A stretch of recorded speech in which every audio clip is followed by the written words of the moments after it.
बच्चों, हमारी लंबाई वाली साइड वाली पेपर डिवीज़न जो है पूरी हो गई है। तो अब हमारी दूसरा पार्ट चला ऊंचाई वाली साइड से पेपर डिवीज़न करनी है हमने। तो उसी पॉइंट से जहाँ से आपने ये स्केल शुरू की थी, तो ऊंचाई जो है हमारा योग जो है ऊंचाई का पूरा 75 सेंटीमीटर आया था। तो ये स्केल कार्ड 1:4 वाली साइड से हमने करना है और यहाँ पर स्केल रखना है पॉइंट और 75 ढूंढना है। पहले यहाँ पर देखो 72 है, फिर इसका 73 और ये 74 और इसके बीच में आया ये 75 सेंटीमीटर और ये पॉइंट लगाया हमने। अब ये पॉइंट जो हमने लगाया यहाँ से आगे हमने यहाँ पर देखो ऊंचाई जमा चौड़ाई, इसमें ये आगे 75 सेंटीमीटर। यहाँ से आगे जो यहाँ से यहाँ तक स्पेस बचा उसके आपने 3 भाग बराबर करने हैं, उसी तरह जो आपने लंबाई वाली साइड से किया था। तो 1, 2 और ये 3 ये भाग मैंने पहले ही कर दिए हैं। 3 भाग ये देखो ये बराबर के हैं। देखो 1, 2 और ये 3। जो आपका तीसरा भाग है उसको आपने वैसे ही जिस तरह आपने लंबाई वाली साइड से लिया था उसको, तो आप उसको वैसे ही ले लेंगे और ये इसको इस तरह से मिला देना है आपस में।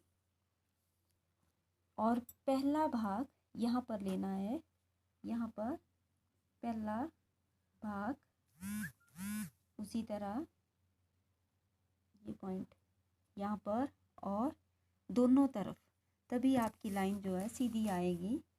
दोनों तरफ आपने ये पॉइंट लेना है और इस रेखा को बिल्कुल सीधा करके मिला देना है।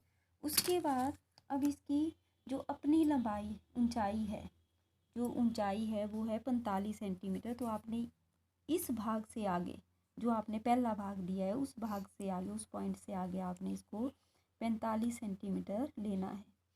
तो आपने 45 ढूंढना है कि 45 कहाँ पर है स्केल में। तो यहाँ पर ये 40 है, 41, 42, 43 और ये 44 और 45 इसके बीच में आया ये पॉइंट यहाँ पर। वैसे ही आपने इस भाग से आगे ये ऊंचाई लेनी है 45 और ये वाली लाइन जो है आपकी ये XY लाइन है, इसको आपने डार्क करना है इस तरह से।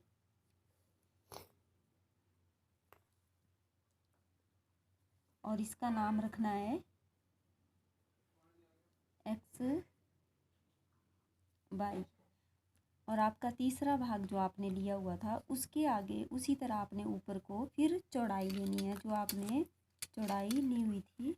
तो यहाँ से आगे आपने ऊपर की तरफ को उस तीसरे भाग से ऊपर की तरफ को लेने हैं 30 सेंटीमीटर। जो चौड़ाई थी 30 सेंटीमीटर वो लेनी है और ये 30 दोनों तरफ और इसको मिलाना है आपस में इस तरह से।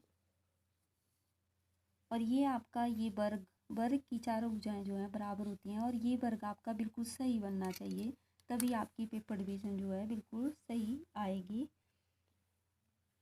फिर उस तरह बाद में आपने जो आपकी एक्स्ट्रा लाइन है उस तरह से इसको आपने मिटाना है।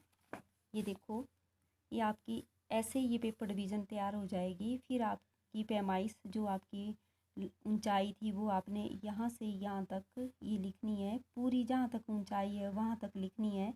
और ये आपकी चौड़ाई है, यहाँ पर आपने चौड़ाई ली थी, ये चीज़ आपकी लंबाई, इस तरफ को आपने लंबाई ली थी तो वो आपने यहाँ से यहाँ तक लिखनी है 30 सेंटीमीटर। और ये वर्ग का जो विकर्ण है उसको आपने मिलाना है आपस में।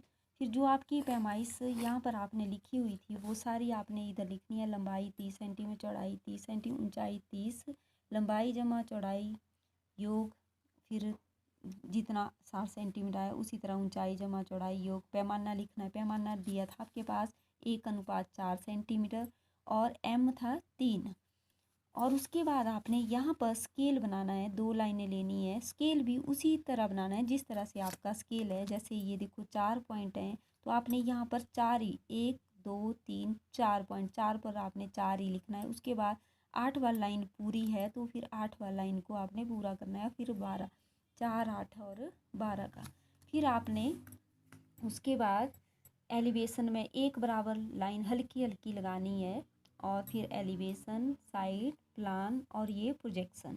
बाकी एक्स्ट्रा लाइनें जो हैं आपकी, वो आपकी मतलब रबड़ के साथ उनको मिटा देना है। लाइनें जो हैं ज़्यादा डार्क नहीं करनी है, पेज आपका बिल्कुल जो है बिल्कुल साफ़ रहना चाहिए, नहीं तो अगर आप ज़्यादा रबड़ यूज़ करेंगे तो आपका कागज़ फट सकता है। तो इस तरह से आपने ये पेपर डिवीज़न तैयार कर लेनी है।